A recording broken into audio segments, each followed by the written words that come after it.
Christopher J. MUA. Welcome to my channel, and today I'm going to be showing you how I turn myself into a glam zombie. So first we're going to start with the zombie side because it's a whole lot of work, and the glam side I feel like I might have a little more control over. So with the zombie side, you can use cotton balls for any of the rips and tears that you want to have in your skin. And that gets kind of a little more detailed with it, so you can use small areas instead of an overall side of your face. I'm going to use toilet paper for most of it, specifically 2-ply, so that I can cover more surface area, so that I can do the glam on the other side. Now why I say to use 2-ply is so that whenever you're using the toilet paper and you move it around on your face, you have a layer that stays down as sort of a skin texture that acts like a skin texture, and then you have a layer on top that you can move around and create rips in the skin essentially. Now you can use liquid latex or Elmer's glue. This is Monster liquid latex. I just ordered on Amazon. It was probably like $6 or $7. I'm not even 100% sure. Elmer's glue works just the same, really. Just the liquid latex has, it seems like it lasts a little longer. The 2 years that I was a zombie, I was using Elmer's glue and toilet paper the entire time, so it works just as well. I'm gonna start with using some Q-tips and the liquid latex, and I'm gonna put some liquid latex on my skin and then put the toilet paper onto the liquid latex and show you the best way that works for me.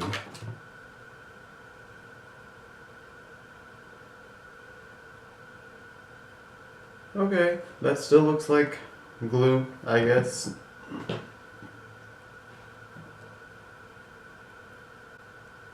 Oh, I forgot how bad this stinks.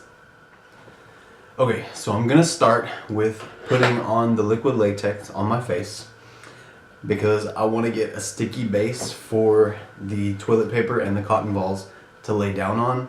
I'm trying to get my skin that really textured and dead effect, because how can I be a zombie if I'm not decaying? I just poured the liquid latex out into some little piece of plastic that I had laying around, something that I'm gonna throw away because it's gonna make a mess. I'm also going to be using Q-tips and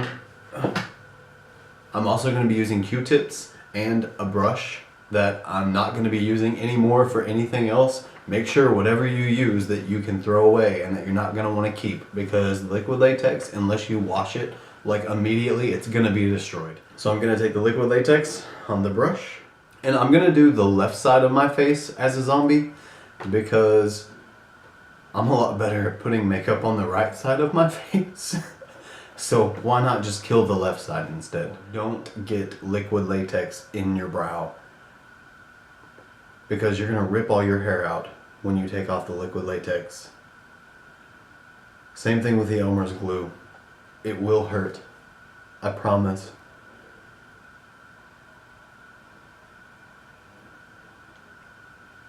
I like to work in smaller sections, because if you work in large sections and you put down toilet paper or cotton balls, either one, half of your face is going to dry before you get done with the part you're working on. And then you'll be in a sticky situation. Oh, I'm so funny. And with the toilet paper, before you apply to the liquid latex that's on your face, rip the edges off and try to make it as scattered as you can. It doesn't have to be perfect. You just want to get rid of most of the straight edges that you have so that it doesn't look like you stuck toilet paper to your face. So just start by applying the toilet paper and try your best not to let it lay flat.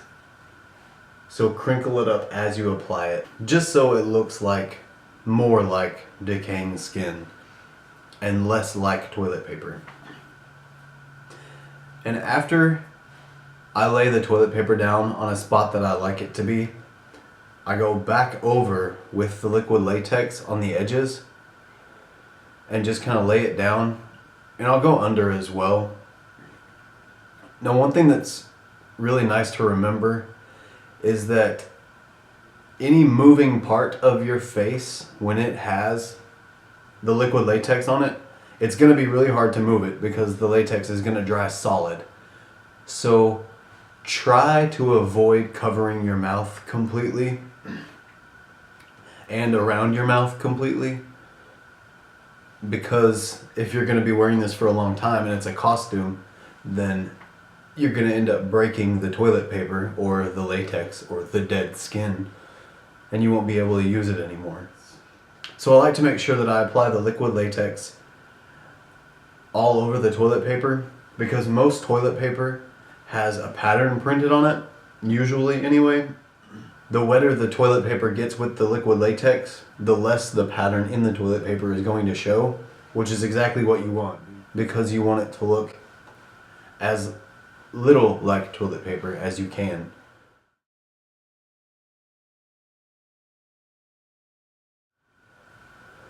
So just to kind of give you a general idea of what it looks like so far, that's what the toilet paper looks like with the liquid latex around it. The liquid latex is going to dry clear, so it won't show all the white streaks that are around it, but the toilet paper is going to be white and stay white. So we're going to be painting that a little later as well.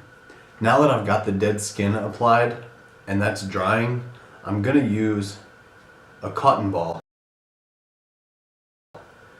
And I'm going to tear some pieces off of it so it's not a firm, hard cotton ball, and use that to make rips in the skin. I'm going to start the same way I did with the toilet paper and just wet an area that I want to have a rip. I'm going to use my forehead.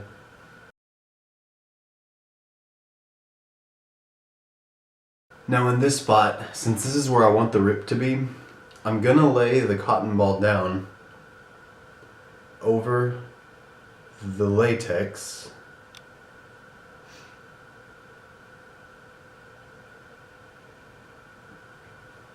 and now I'm going to use a Q-tip, and I'm going to wet the end of the Q-tip, and I'm going to use the end of the Q-tip to wet the cotton ball as much as I can so that I can make it look like it's ripped in the middle, so that it will mimic a tear in my skin. Now that I have the tear looking how I want it to, I'm going to go back in with my brush with latex on the edges to lay down the rest of the cotton ball to my forehead. And again, try to get it as wet as possible while avoiding your eyebrow, because you do not want to get the liquid latex or the Elmer's glue in your eyebrow.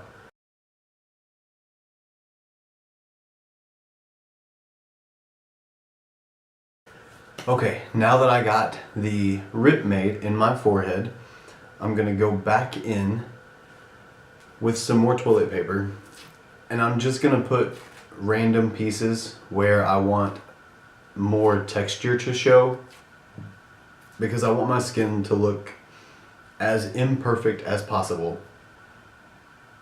because a zombie is dead. A zombie is not going to have perfect skin. A zombie does not exfoliate, a zombie does not tone, a zombie does not moisturize. So we need dry, cracked, gross, decaying skin. And that's what we're going to make. So I'm going to go on my temple and add some more latex. And avoid my hair.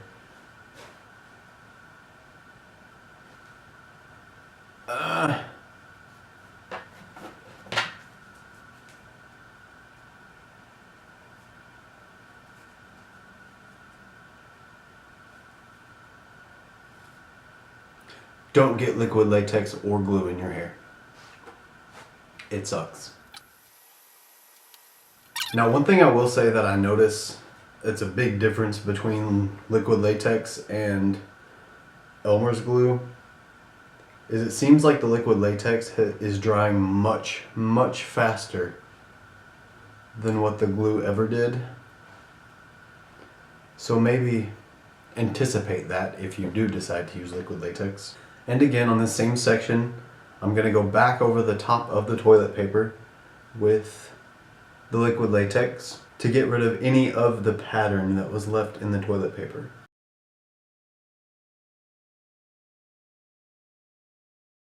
So what are you guys going to be for Halloween? You obviously know what I'm going to be. I really just couldn't decide. I've been a zombie before, but it was a matter of, did I want to pick something that looked good, or did I want to pick something that looked scary? And I figured, why not go with both? I could just be half and half.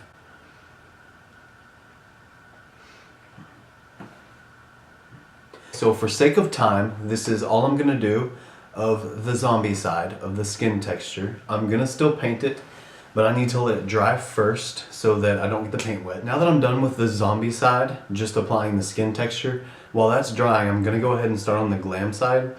Now I'm going to use my MAC Studio Fix foundation. It's in NC20. You can use whatever foundation works best for you and whatever matches your skin tone. With the glam side, you want it to be as close to your skin tone as possible because you want that to look as good as possible. And I'm going to be applying it with a Real Techniques sponge. You can use a beauty blender or anything you've got really, as long as it spreads nicely and doesn't get cakey. Oh, actually, before I apply the foundation, I need to prime my face first because I have pores the size of the Grand Canyon. So let's fix that beforehand. I'm going to be priming first with the NYX pore filler.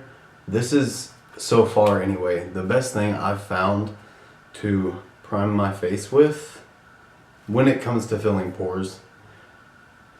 It's the thickest one I've found, and it doesn't leave like an oily, greasy mess like a lot of the pore filling primers I've tried.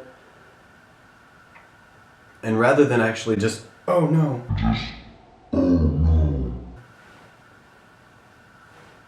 I don't know where that went. But rather than actually just rubbing the primer around, I like to dab it in to my pores because it seems like it fills them a lot better. And I'm not going to do any of this on the left side because I'm going to be painting that to make it look dead and decaying anyway. So there's really no point. And I think I'm going to stop pretty much halfway through my face. And I'm also going to be using the Becca Evermatte Poreless Primer for the rest of my face. It's not quite as pore filling, but I don't really need it to be everywhere else. Whoa, wow, okay. That might have been a little much, but it'll get the job done. I actually used to color correct my beard with orange before I would ever put on makeup, but either because I stopped caring as much or it wasn't showing as much, I just quit using it. So I'm not going to be doing that today. Now I'm going to go in with the MAC Studio Fix Fluid in NC20, and I'm just pouring that on the back of my hand.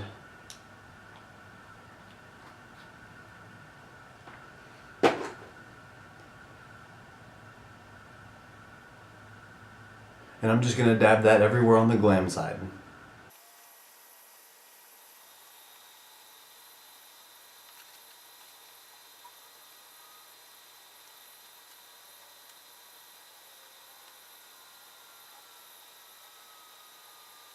Well, either I didn't blend in the Becca primer or it just didn't work well with my skin.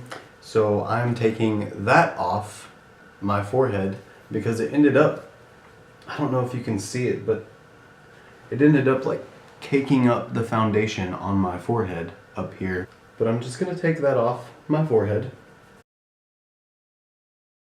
Let's try that again, shall we?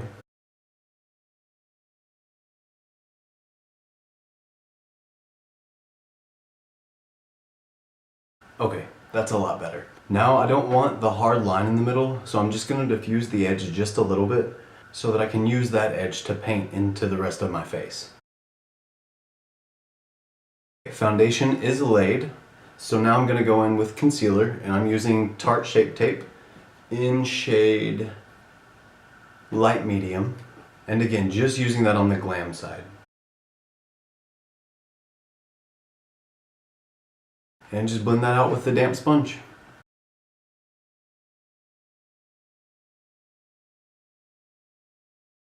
And if your concealer is lighter than your foundation, anywhere on your forehead that it started bleeding over to the other side, then you can just take the side of your sponge that you didn't use for the concealer, that you used for the foundation, and use that to just diffuse the edges of the concealer and the foundation. Okay, concealer is applied. Let's move on to bronzer. I'm going to be using the Butter Bronzer in shade Sun-Kissed bronzer from Physicians Formula. We're going to give our glam side a nice healthy glow so that our zombie side won't be anywhere near there. Oh wow, I'm already looking a little dead on the other side. And I'm going to go into the Butter Bronzer with the JH01 brush from the Morphe Jaclyn Hill Master Collection. I want to use a big, darker, fluffy brush so that I can really diffuse the edge.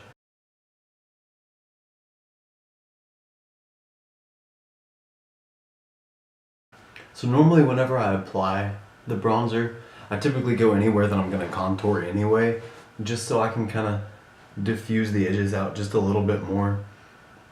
But I like to do cheekbone and the forehead, a little bit on the temple and the jawline. And again, it's just to kind of warm everything up a little bit, which I look at this side and see how warm it is, and I don't really want to do it to this side, but I'm going to. So now I'm going to go in with some contour. I am going to use the Pink Avenue Princess palette by Tarte. It's the Chisel palette. And I'm going to go in with the JH05 Jaclyn Hill Morphe brush. I'm going to use the shade Angle right here. Oh God, it smells like chocolate. I feel like I could eat this palette.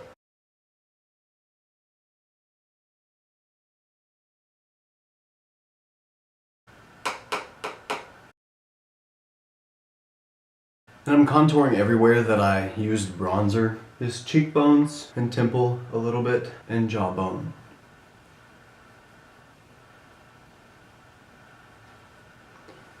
And I'm going to go back in with the JH01 and just kind of diffuse everything and melt it together. And make sure I get a lot of extra product in my hair. Okay, so now that bronzing and contouring is done, I kind of want to set everything in place. And feel refreshed a little bit. So I'm going to go in with the Smashbox Photo Finish Centering Citrus Primer Water. Spray everywhere on the glam side just to get that refreshing moment.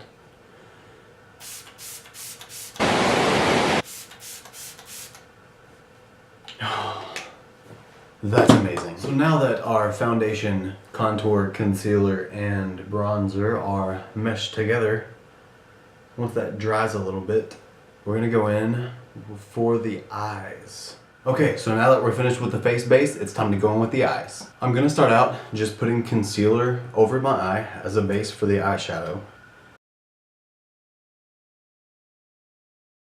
And I'm just going to use the JH36 from the Jaclyn Hill Morphe palette to blend out the concealer.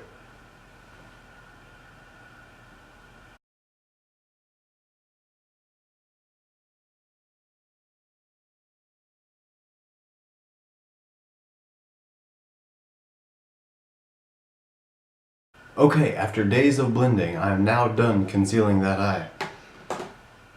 And one thing I just remembered that I forgot is to set my face, because I was about to set my eye and remember that I never set the face. So I'm going to go ahead and do that now. And I'm just going to take my Coty Airspun and I'm just going to dip my wet sponge into the powder. And since I am doing an eye look and I'm gonna go kind of bold and I'm gonna have some glitter in it as well, I'm gonna bake under my eye and I'm just gonna put the powder pretty thick under there. And I'm just gonna leave it there so that I can wipe it away after I finish the eyeshadow. And I'm also gonna lightly go in and just set the rest of my face on the glam side.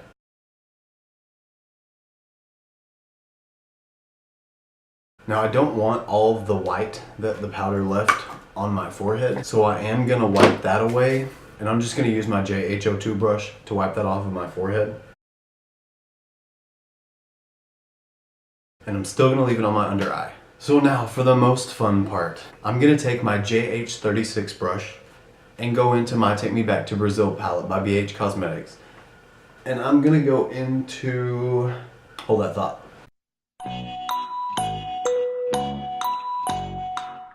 I'm gonna go into this light orange shade right here and just pick up some of that, tap off the excess, and put that in my crease.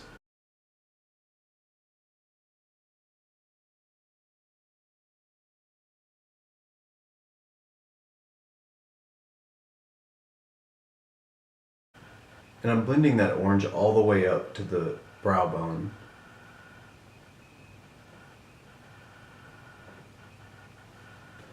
And now with my JH37, I'm gonna go in to this purple shade right here and put that just in the crease and blend it into the orange a little bit. And since this brush is a little smaller of the blending brush, I should be able to get it a little tighter into the crease and not have it as blown out as the orange and go all the way to the brow bone.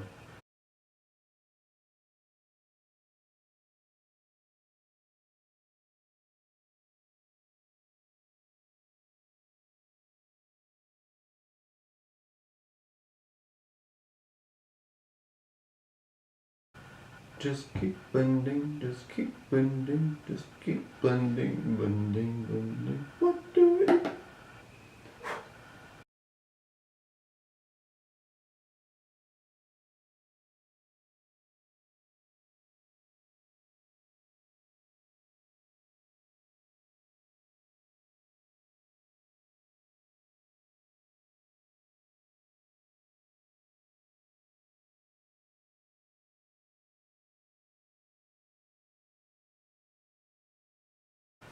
Okay, so the crease is a little bit darkened up, but I'm gonna go even darker.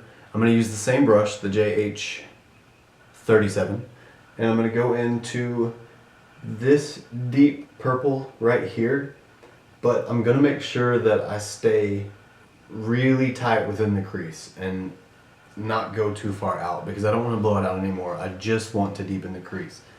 I still want it to be blended with the purple that's in there, but I don't want to go too high into the orange.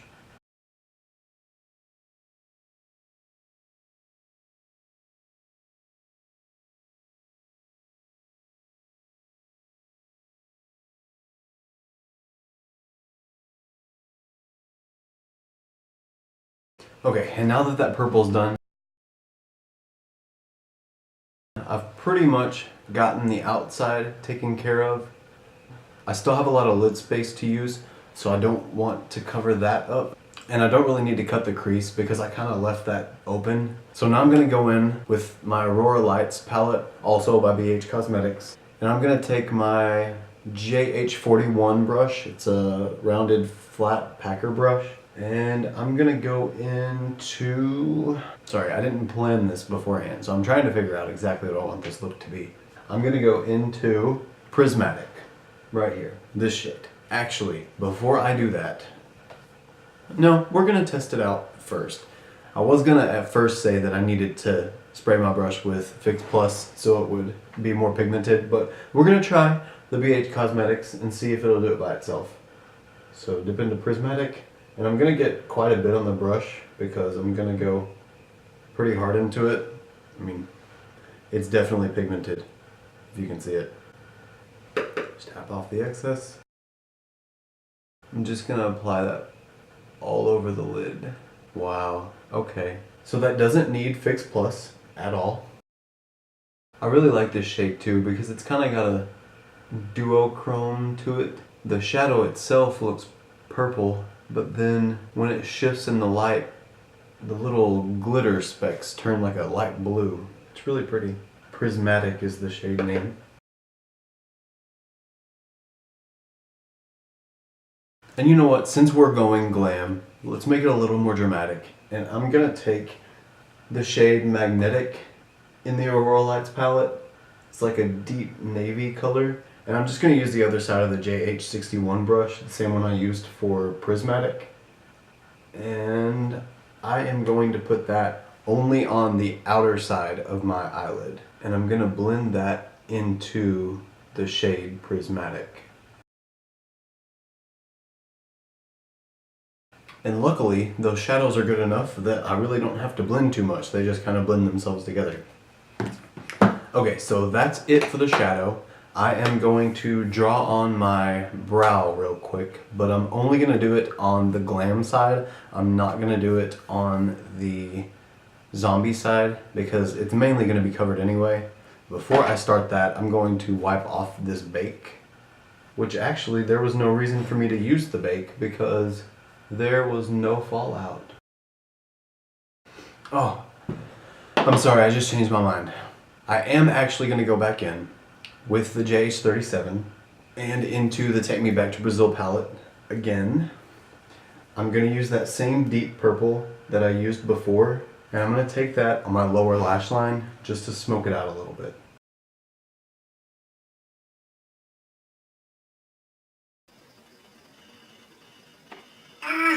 I got it in my eye. And I want to make sure that I connect that all the way up into the top shadow. Now that's it for the eyeshadow. Okay, so now I'm going to draw on my brow, and I'm going to use the Benefit Brow Contour Pro. This is in shade Light Medium, and I go in with the lighter shade first, just to kind of define everything. I always do this first, so without touching my face, this is going to be very interesting. If I botch this, I'm so sorry.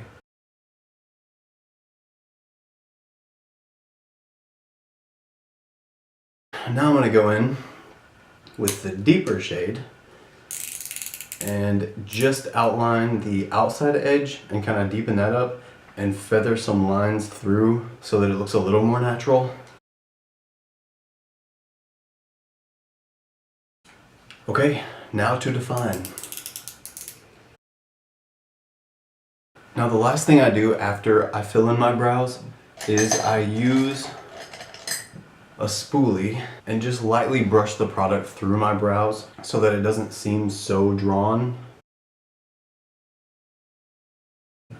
And that's it for the brows. Now whenever I defined my brows, I lost a little bit of the transition shade of my eyeshadow, so I'm going to take the same brush that I used before, the JH36 from the Jaclyn Hill Morphe collection, and just barely blend out the top of my eyeshadow over that definer, and that finishes up that part of the eye. Now it's time for lashes, or lash should I say. I'm going to use this Kiss lash. It came from a multi-pack. It doesn't have, or I can't find, the name of the lashes, but it's a kit that had multiple lashes just from Kiss. I think it may be like a generic set of lashes. But I'm taking those and applying some lash glue. And again, this is just the lash glue that came with the kit.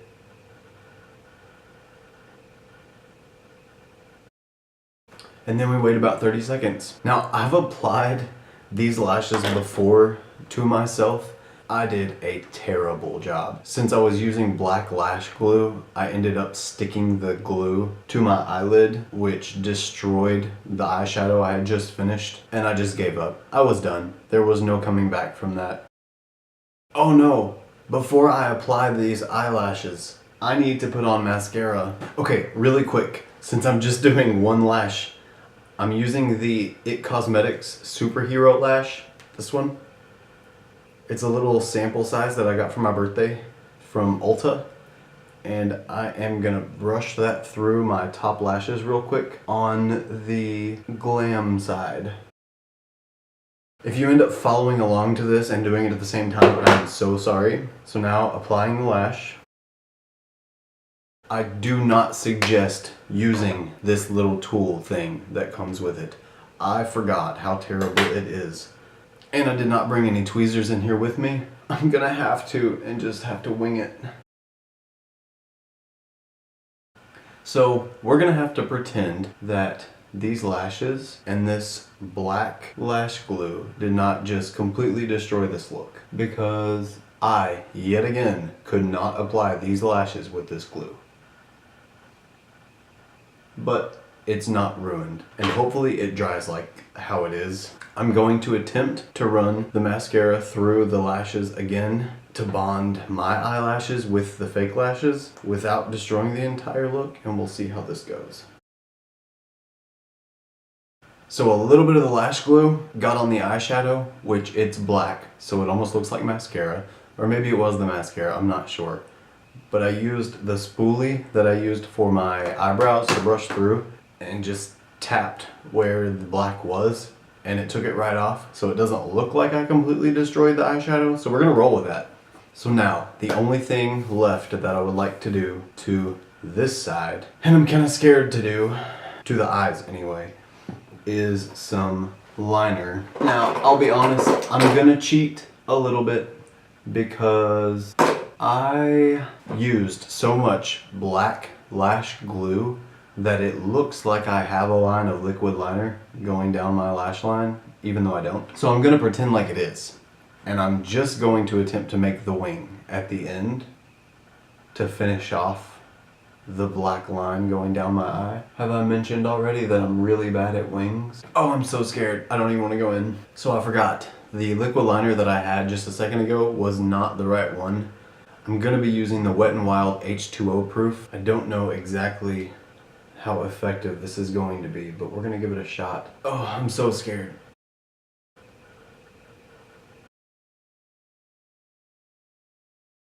I've never used that tip before. I've only ever used felt tip liquid liner pens, so that wasn't the greatest, but it gave me a little wing. It wasn't so bad. Just a little watery. It kind of smears, but it was a nice wing. It went a little chunky. I'm actually gonna add a little liner to the front where that black glue didn't go. Okay, after much deliberation, I do believe I have got the eyeliner on, I think. Top's about as good as I'm gonna get it anyway. Now, I'm gonna go in with some black liner on my waterline, and this is just the L'Oreal Infallible black liner, and I'm just gonna line my bottom waterline. Okay, waterline is lined. And last but not least, on the glam side, we are gonna go in with some highlighter.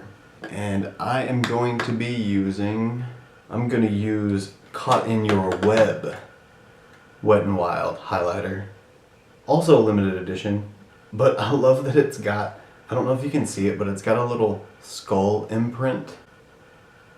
That's just really cute. I mean, we are going for a spooky look, so why not use a spooky highlighter? And I'm just using the JH09 brush from the Jaclyn Hill Morphe collection. Just gonna go in kind of hard. I don't see anything coming off though. Oh, wow. I'm sorry, I can't smile on my left side because of the latex.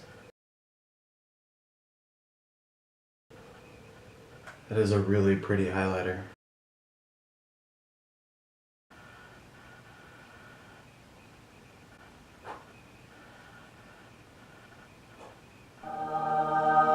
Love that. And let's go on the forehead.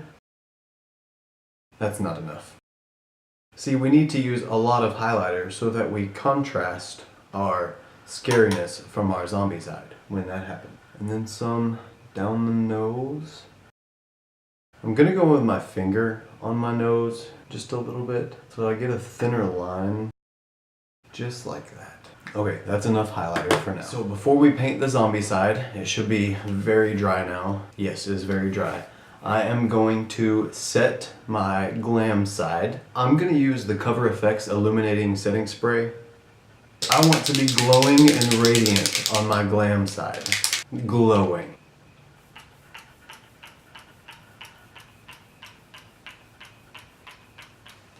It's really nice. Okay, so now for the zombie side. I suggest not using any really good brushes for this because we are going to be dipping into Halloween and clown face paint. I don't know the brand for any of these that I have.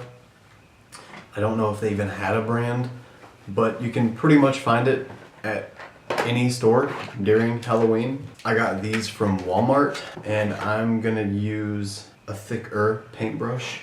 Yeah, I thought I might have had a different one, but I don't. I'm gonna use some more Cody Airspun because the liquid latex and also the Elmer's glue, if you used Elmer's glue, will leave behind a little bit of a shine from where it dried. I'm gonna take just the powder poof that came with the Cody Airspun and use that. I think that's good. Now that that part's done, I'm gonna take a little more foundation on the back of my hand, the same shade and everything, and I'm gonna go in with the same sponge that I used earlier and essentially do the same thing as what I did on the glam side, but I'm really just focusing the application onto the toilet paper so that it will get rid of the white that the toilet paper leaves behind.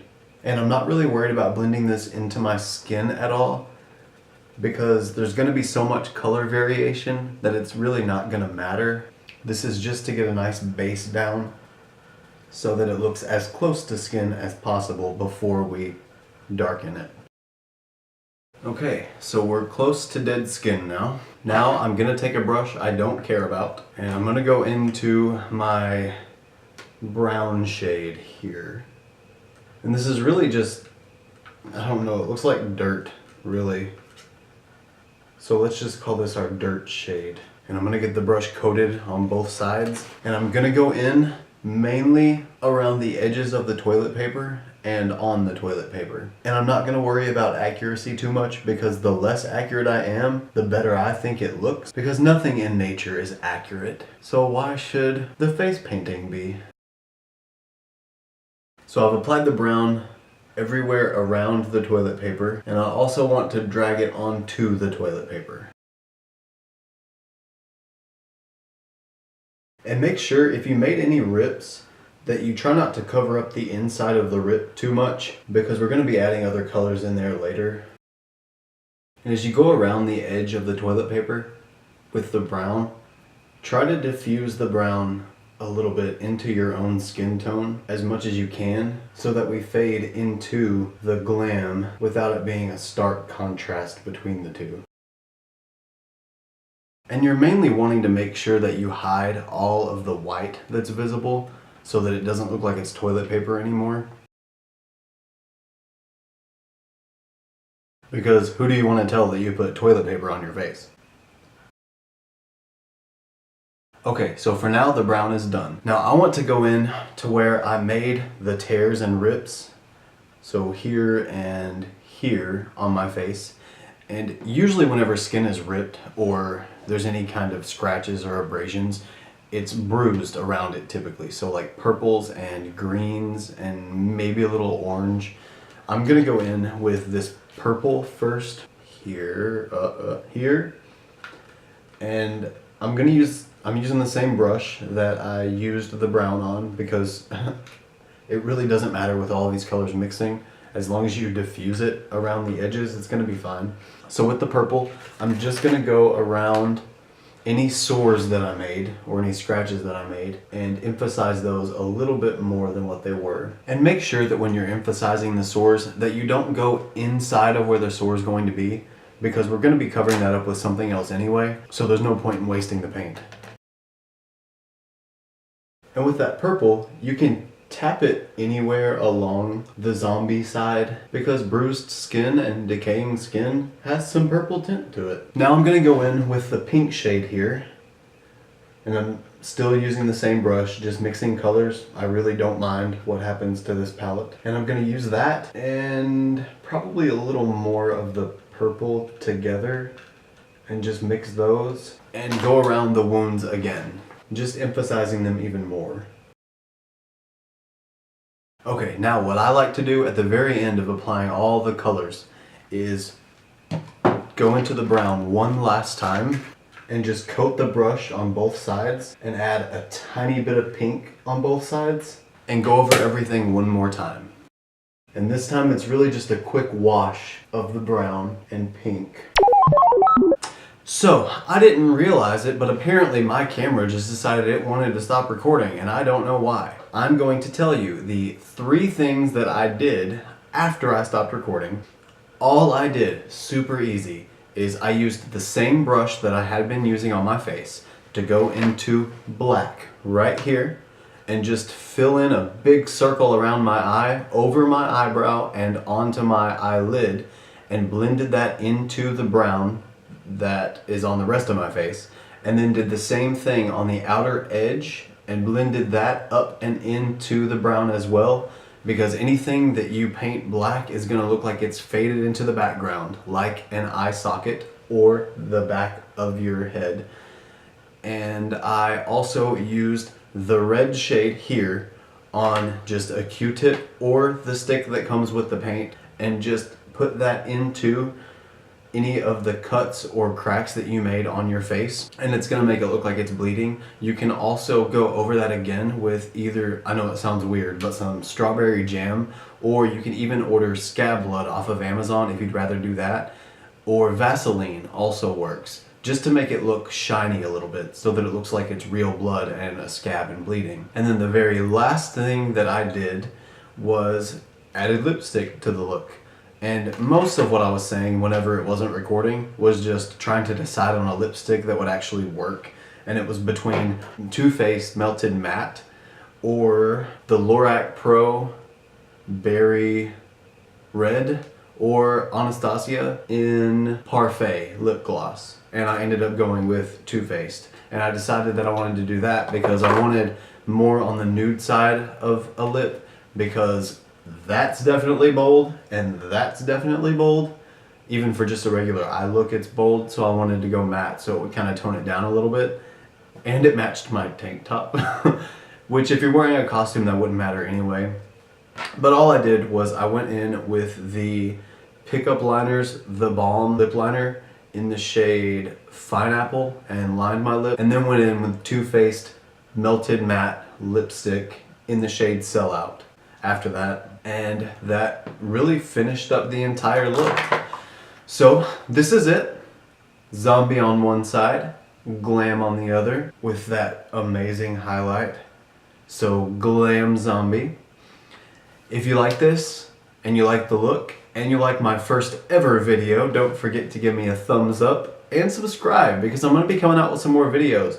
Coming up is actually something I'm really excited about. It's Harry Potter themed. I'm a really big fan of Harry Potter, and I plan on making 4 different eye looks with each of the houses of Harry Potter: Gryffindor, Slytherin, Ravenclaw, and Hufflepuff. So stay tuned for that. You can follow me on Instagram and Twitter on Christopher J MUA, both names for the same. And that's it for this video. I'll see you guys next time. Bye!